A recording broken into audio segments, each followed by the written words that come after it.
مقدمة الفيديو. أنا باتمان.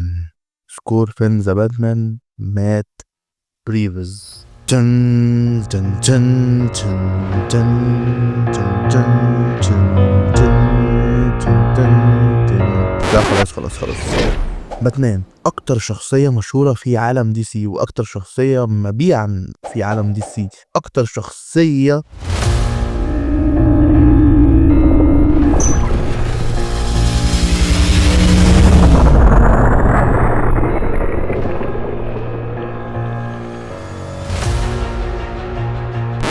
خلينا نتكلم بجد شوية عن باتمان الشخصية اللي عملها مليون ممثل، ولسه هيعملها برضو مليون واحد تاني. يعني احنا ورانا حاجة، حتى في نسخة ظهرت فعلا مع ريان سعيد وموجودة عندنا في مصر، بس الفرق يعني ان ده بشنب برضو. انا بس كان عندي سؤال قبل ما اتحرك بالعربيه. انت هتوري التانك كله 95 ولا نوقف التصوير كله؟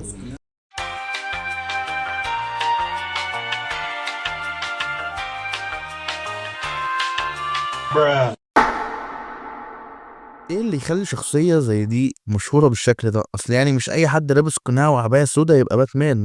ما في زورو. الحقيقة هنا ان باتمان علامة من علامات الانا، ولو هتكلمني يعني عن الانا لا مش ههزر في دي. اصل يعني ايه اللي هيخليني احب واحد الناس كلها بتحبه كيوت، يعني زي سوبرمان مثلا او سبايدر مان؟ لا، انا بتكلم على شخصيه فعلا عندها تروما وصراع وشعور دايما بالفقد. سوبرمان عنده تروما بس مش بنفس شكل باتمان، الا ان حتى في حاله باتمان مفيش شخصيه او دور ليه شفناه في شاشات السينما عنده نفس المشاكل اللي بتقابل الابطال الخارقين. الراجل ده شبهنا في كل حاجه، خصوصا الجانب النفسي، وده اللي مخليني اعمل الحلقه دي. الراجل ده ممكن اصلا تلاقيه بيفاول قدامك وانت قاعد في طابور موبيل، يعني مفيش اي مشاكل. فالراجل ده شبهنا في كل حاجه، وخصوصا الجانب النفسي اللي انا عامل على الحلقه على اساسه. يعني فليه باتمان؟ قبل اي حاجه مش عايز حد يجي يقول لي باتمان ميتا هيومن وكلام الكوميكس الجديد ده والنبي، انا ما فيش دماغ العبط ده. انا بتكلم عن باتمان اللي بنشوفه في السينما، مش ميتا هيومن.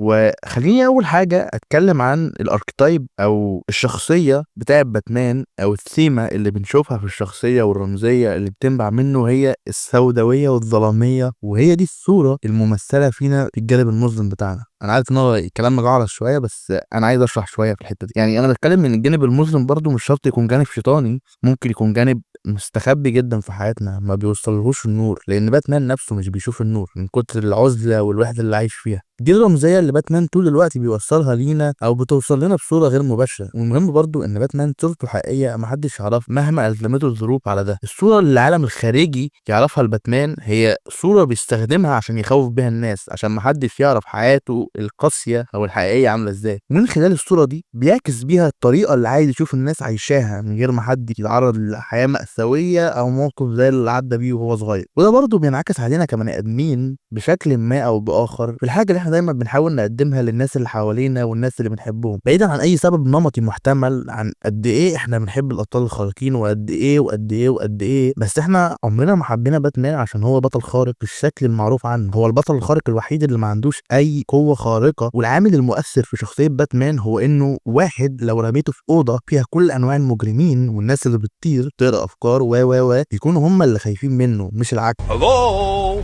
other beings. If you're out there, show us a sign. What if I just turn around right now and see back? اللي برضه بتخليك متعلق بيه انت كمان، وبتديك شعور انك تقدر تعمل ده. باتمان وسوبرمان وسبايدر مان ايا كان اي حاجه كده على نفس القافيه، كل دي شخصيات بنحبها، الا ان الناس متعلقه بباتمان اكتر بسبب انه مش خارق وانه انسان وبنى نفسه. كل دول عندهم القوه الخارقه، الا ان باتمان هو اللي خلى نفسه خارق، وده بشكل ما او باخر سهل ان هو يتطبق على حياتنا كبشر. ما عندناش حاجه غير المحاوله. ممكن نكون زي باتمان عادي ندفع نفسنا اننا نعمل الحاجه اللي اي بطل خارق بيعملها عشان نحقق شيء معين.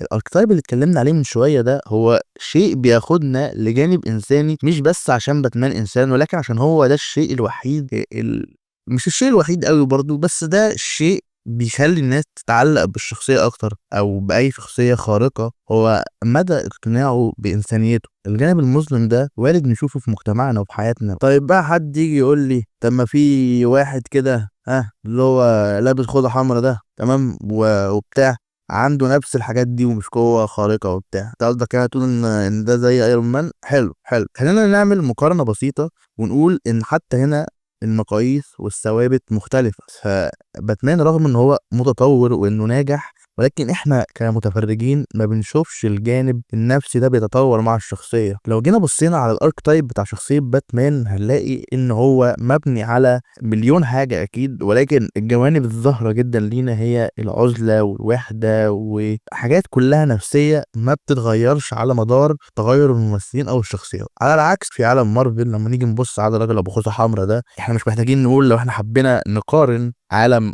مارفل بشخصياته وعالم دي سي بشخصياته، انت اكنك بتقارن كوكب الزهرة مثلا بعالم كله سوداويه وعالم كله بائس ويائس بشكل مش طبيعي. بس نرجع لموضوعنا، ايرون مان انت بجد بتشوف فيه فعلا التطور والتقدم على كل الجوانب، بحيث ان هو كان الراجل ده كان روش قوي وكان مش عارف ايه ومش واخد نفسه بجديه، ولكن مع تقدم الشخصيه الراجل ده بان قد ايه ان هو بقى جد وبقى خايف. انت اصلا شايف ده في باتمان من الاول. فمن النقطه دي خلينا نتكلم عن حاجه مهمه جدا في كتابه اي شخصيه، وهي الثري دايمنشنال كاركتر. ودي واحده من اهم الصفات اللي بيديها الكاتب للشخصيه، او هو مش من اهم الصفات، دي حاجه الكاتب ملزم بيها، هو ان ما ينفعش يكون في شعور واحد او صفه معينه هي دي بس اللي خارجه من الشخصيه. ما ينفعش اقول على باتمان ده قوي بس ذكي بس، ما ينفعش اقول على باتمان ده معاه فلوس بس، لازم اخلق فعلا الاركتايب والسيمه بتاعت الشخصيه دي قبل ما اقدمها للناس. فكتابه باتمان في الاساس معموله بالطريقه دي، من جميع